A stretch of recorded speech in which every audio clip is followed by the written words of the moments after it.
En De vella a vella somos xubilados, en portugués reformados ou tamén aposentados.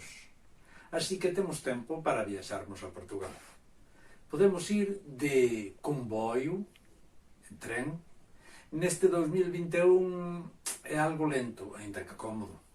Tamén podemos ir de autocarro, en autobús, que tamén é cómodo.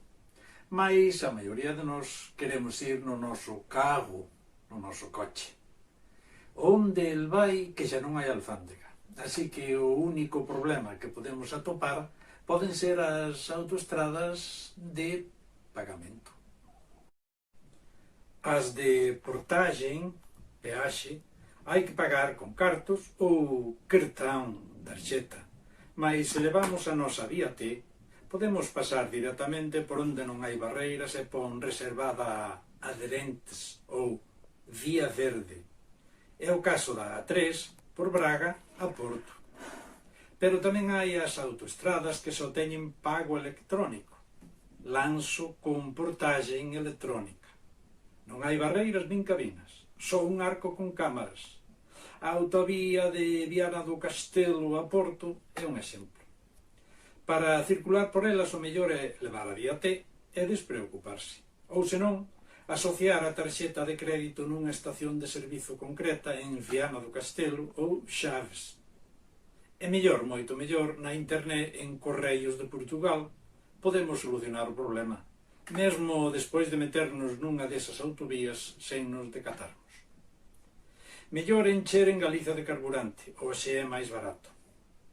Os datos e conversas do telefone móvel seguen funcionando co mesmo prezo que temos en Galicia, aínda que cambie ali a compañía. Hai que activar o roaming, mas para as chamadas a Galicia igual nos pide poñer antes o prefixo 34, se é que non está no teléfono na nosa axenda. Deixamos o coche no parque ou estacionamento, e se está permitido na rúa ou calzada, para que a policía non nos poña unha coima, unha multa.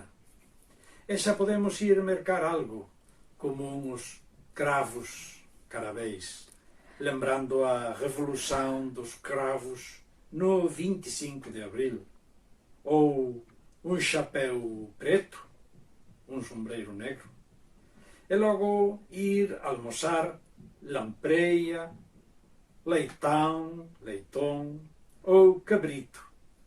E ao pagarmos, está ben deixar unha gorjeta, a nosa propina, que propina en portugués é un pagamento de taxa ou mesmo un suborno. Así que, reformados e aposentadas, boa viaxe!